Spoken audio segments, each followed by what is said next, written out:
Hello everyone, good morning, आदाब, अस्सलाम, नमस्कार, सत श्री अकाल. This is your host and host and your chemistry teacher Arshad Inam welcomes you all of you into my YouTube channel The Educationist. और एक बार फिर से बहुत बहुत स्वागत करता हूँ एक नए टॉपिक के साथ. थंबनेल देखकर आप लोग समझ गए होंगे कि आज हम क्या डिस्कस करने वाले हैं. आज हम एटॉमिक केमिस्ट्री से बहुत इंपॉर्टेंट टर्म्स को डिस्कस करने वाले हैं. For example isotopes, isobars, isotones, iso electronics, radio isotopes. तो इनकी डेफिनेशंस, इनके एग्जांपल सब हम स्टेप बाय स्टेप डिस्कस करेंगे, कवर करेंगे इस वीडियो में. वीडियो को एंड तक देखिएगा, स्किप मत कीजिएगा. And without wasting the time let's start. चलिए स्टूडेंट, शुरू करते हैं आज के पहले टॉपिक के साथ. आज का हमारा सबसे पहला टॉपिक रहेगा बेटा आइसोटॉप्स. एटॉमिक केमिस्ट्री में आपने देखा होगा बेटा कि ऐसे बहुत सारे डिफरेंट एटम्स होते हैं एक ही एलिमेंट के जिनके एटॉमिक मास डिफरेंट डिफरेंट होते हैं. तो दोस्तों वो सभी आइसोटॉप्स कहलाते हैं. Means isotopes are the atoms of the same element whose have same atomic number and different atomic mass. For example अगर हम बात करें यहाँ पर आइसोटॉप्स ऑफ हाइड्रोजन की, अगर मैं यहाँ पर एग्जांपल दूं आइसोटॉप्स ऑफ हाइड्रोजन, तो हाइड्रोजन के भी बेटा एलिमेंट के नेचर के अंदर तीन आइसोटॉप प्रेजेंट हैं. सबसे पहले 1H1, 1H2 दूसरा, और तीसरा होता है बेटा आपका 1H3.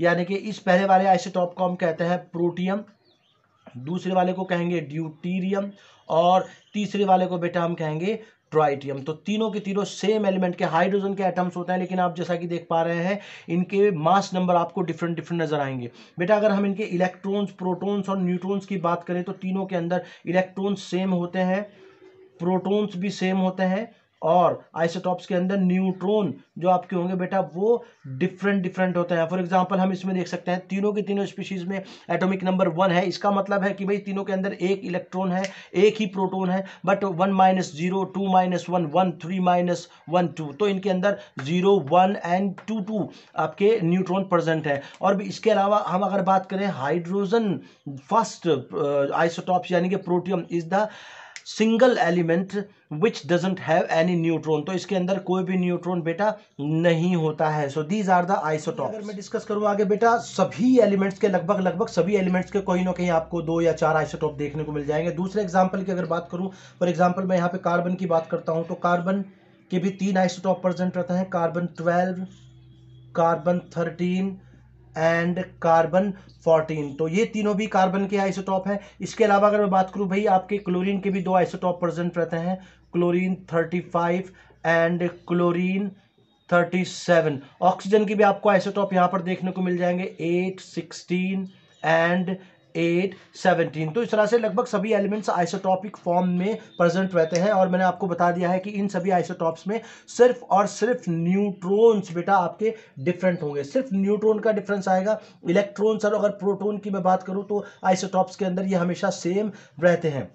अब जैसा कि आप लोग जानते हैं कि भाई इनकी जो एटॉमिक नंबर होते हैं वो सेम होते हैं, तो बेटा केमिकल जो प्रॉपर्टी होती है वो एटॉमिक नंबर के ऊपर डिपेंड करती है. अब अगर बात करें अमंग द आइसोटॉप्स, तो इन सभी के जो एटॉमिक नंबर हैं सेम है, तो ये सभी सेम केमिकल प्रॉपर्टीज एग्जिबिट करेंगे. अदरवाइज यहाँ पर अगर मैं बात करूँ इनके एटॉमिक मासेस की, तो जितने भी आइसोटॉप्स होते हैं उनके एटॉमिक मासेस डिफरेंट होते हैं. For example 12, 13, 14.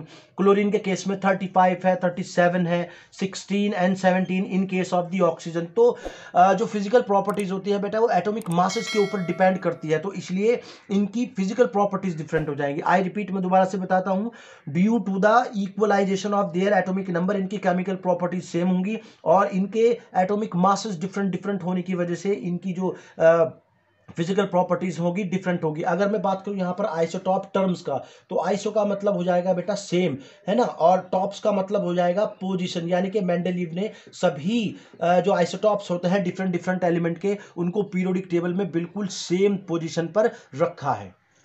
तो चलिए स्टूडेंट्स, बात कर लेते हैं आइसोटॉप के एप्लीकेशंस की. तो आइसोटॉप्स बहुत इंपॉर्टेंट होता है, बहुत यूजफुल होता है हमारी सभी इंडस्ट्रीज में, जैसे nuclear, as a nuclear field में, मेडिकल फील्ड में, कार्बन डेटिंग के अंदर, और इंडस्ट्रीज के अंदर. फॉर एग्जांपल अगर मैं यूरेनियम की बात करूँ, न्यूक्लियर फ्यूल्स की बात करूँ, तो बेटा बहुत ज़्यादा तादाद पर जो फॉरेन कंट्रीज है वहाँ पर आपकी इलेक्ट्रिसिटी जनरेट की जाती है. यूरेनियम जो एलिमेंट होता है इसके बहुत सारे आइसोटॉप्स मिलेंगे, लेकिन यूरेनियम 235 ये न्यूक्लियर रिएक्टर में यूज़ किया जाता है बेटा, और इससे बहुत ह्यूज अमाउंट के अंदर इलेक्ट्रिसिटी जनरेट होती है. मेडिकल फील्ड में भी इसके बहुत सारे एग्जांपल है. फॉर एग्जांपल कोबाल्ट 60 की अगर मैं बात करूं तो बेटा ये कैंसर के इलाज में इस्तेमाल किया जाता है। वहीं अगर मैं और बात करूं इसके फास्फोरस 32, तो जो ब्लड कैंसर होता है उसके ट्रीटमेंट में इसका इस्तेमाल किया जाता है। इसके अलावा आयोडीन 131 की बात करूं तो वो गॉयट्रे, आपने देखा होगा ना, ये जो थ्रॉट होता है वो फूल जाता है, तो गॉयट्रे में इसका ट्रीटमेंट किया जाता है। इसके अलावा बात करें कार्बन डेटिंग, तो जो जियोलॉजिकल ऑब्जेक्ट्स होते हैं, पत्थर होते हैं या कोई प्लांट मिल जाता है, तो उसकी एज को डिटरमाइन करने के लिए कार्बन 14 आइसोटॉप यूज किया जाता है। इसी को कहता है बेटा कार्बन डेटिंग। कोई फॉसिल फ्यूल है, कोई पुराना या कोई ऑब्जेक्ट है, वो कितना पुराना है और उसकी एज कितनी है, ये पता करने के लिए वहां पर कार्बन 14 आइसोटॉप यूज किया जाता है। उसको पूरे प्रोसेस को बोलते हैं कार्बन डेटिंग। तो बहुत इंपॉर्टेंट टॉपिक है, याद रखिएगा। इसके अलावा डिफरेंट डिफरेंट इंडस्ट्रीज के अंदर भी डिफरेंट डिफरेंट आइसोटॉप्स का इस्तेमाल किया जाता है, बहुत तरीके से यूज किया जाता है। फॉर एग्जांपल आपने देखा होगा बड़े बड़े पाइप्स होता है पेट्रोलियम के लिए, वाटर के लिए, अगर अंडरग्राउंड उनमें कहीं पर लीकेज होती है तो उन लीकेज का पता लगाने के लिए अलग अलग आइसोटॉप्स का यूज किया जाता है। तो बेटा बहुत ही इंपॉर्टेंट होता है आइसोटॉप्स, और जितने भी मैंने आइसोटॉप्स बताए डिफरेंट डिफरेंट एग्जाम में पूछे जाते हैं अलग अलग टाइमिंग में, तो इनको अच्छे से देख लीजिएगा। तो चलिए दोस्तों बात करते हैं हमारा सेकंड टॉपिक आपका आइसो बार। तो आइसो बार अगर वर्ड की बात करें तो बेटा आइसो का मतलब होता है सेम, बार का मतलब होता है बेटा भार यानी कि मास, ठीक है। तो डेफिनेशन लिखी हुई है, such atoms of different element whose have different atomic number but same mass number. अभी आइसोटॉप्स हमने पढ़ा, उसका बिल्कुल अपोजिट होता है, ठीक है। सबसे पहली बात तो बेटा ये डिफरेंट डिफरेंट एलिमेंट के डिफरेंट एटम्स होते हैं जिनका एटॉमिक नंबर डिफरेंट होता है लेकिन मास नंबर सेम होता है। फॉर एग्जाम्पल अगर मैं बात करूं यहां पर आपके ऑर्गन की, तो ऑर्गन 1840, मैं ऑर्गन का वो आइसोटॉप लूंगा जिसका मास नंबर 40 है। बात करें पोटेशियम के उस आइसोटॉप की जिसका मास नंबर 40 होता है, या कैल्शियम के उस आइसोटॉप की जिसका मास नंबर 40 होता है। तो ये मैंने डिफरेंट डिफरेंट आइसोटॉप्स ले लिए, आप देख सकते हैं कि इनमें आपके जो एटॉमिक नंबर्स हैं वो बिल्कुल डिफरेंट हैं और मास नंबर यहां पर सेम आ रहे हैं।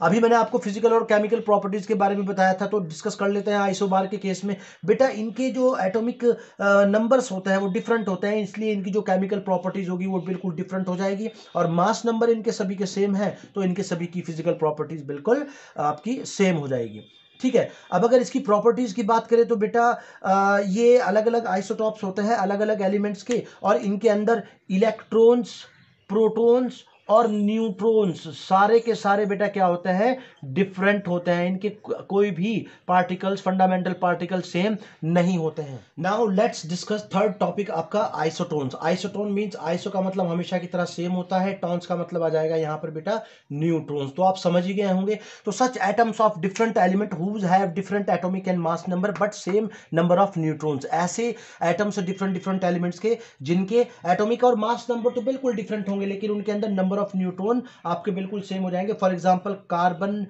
614 एंड नाइट्रोजन 715 एंड ऑक्सीजन 816। तो इनके अंदर आप देख लीजिए इलेक्ट्रॉन एंड प्रोटॉन दोनों के दोनों क्या है भाई, डिफरेंट हैं, क्योंकि इनके एटॉमिक नंबर और मास नंबर डिफरेंट है, लेकिन जो नंबर ऑफ न्यूट्रॉन है वो बिल्कुल क्या होंगे, सभी के अंदर सेम होंगे। फॉर एग्जांपल हम तीनों स्पीशीज के अंदर देखते हैं तो 4 - 6 8, 15 - 7 8 एंड 16 - 8 इज इक्वल्स टू 8। तो आइसोटोन्स मतलब जिन एटम्स के अंदर सेम नंबर ऑफ न्यूट्रॉन्स होते हैं।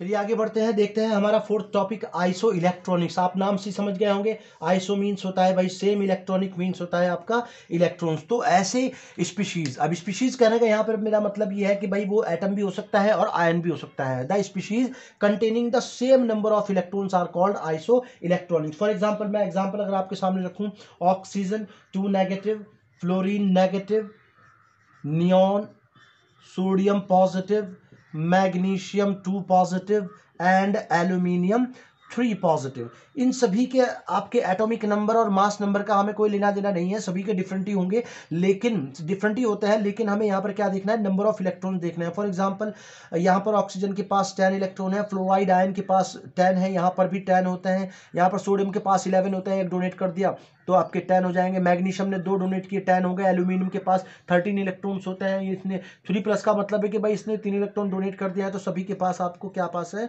10 इलेक्ट्रॉन्स है। तो जितनी भी स्पीशीज यहाँ पर बोर्ड पर मैंने अभी लिखी है वो सारी की सारी एग्जांपल्स हैं आइसो इलेक्ट्रॉनिक्स स्पीशीज की। वीडियो को आगे बढ़ाते हुए चलिए डिस्कस करते हैं आज की वीडियो का ये लास्ट टॉपिक, रेडियो आइसोटॉप। तो such isotopes have unstable nuclei and hence emit alpha beta gamma. बेटा नेचर के अंदर बहुत सारे एलिमेंट्स होते हैं या बहुत सारे ऐसे आइसोटॉप्स भी होते हैं जिनके जो न्यूक्लियस होते हैं वो अनस्टेबल होते हैं due to improper ratio of the neutron and proton in the nucleus. तो वो अनस्टेबल होते हैं, इसलिए वो बहुत सारी रेज को एमिट करते रहते हैं, जैसे अल्फा बीटा या गामा रेज उनके अंदर से ऑटोमेटिकली निकलने लगती है। ठीक है, ऐसे सब्सटेंस बेटा आपके रेडियो एक्टिव कहलाते हैं, जिनको हेनरी बैकेरल नाम के एक साइंटिस्ट ने क्या किया था भाई, डिस्कवर किया था। ठीक है, रेडियो एक्टिव सब्सटेंसेस को। तो ऐसे बहुत सारे आइसोटॉप्स भी होते हैं बेटा जो रेडियो एक्टिव होते हैं। फॉर एग्जांपल अभी हमने डिस्कस किया कि हाइड्रोजन के 3 आइसोटॉप्स होते हैं, उसका जो तीसरा आइसोटॉप होता है 1s3 ट्राइटियम। कार्बन का एक और आइसोटॉप होता है बेटा कार्बन 14, ठीक है, जिसकी वजह से कार्बन डेटिंग की जाती है। तो कुछ आइसोटॉप्स रेडियो एक्टिव होते हैं, फॉर एग्जांपल ट्राइटियम कार्बन 14। तो ऐसे आइसोटॉप्स जो कि रेडियो एक्टिव होते हैं कहलाते हैं रेडियो आइसोटॉप्स।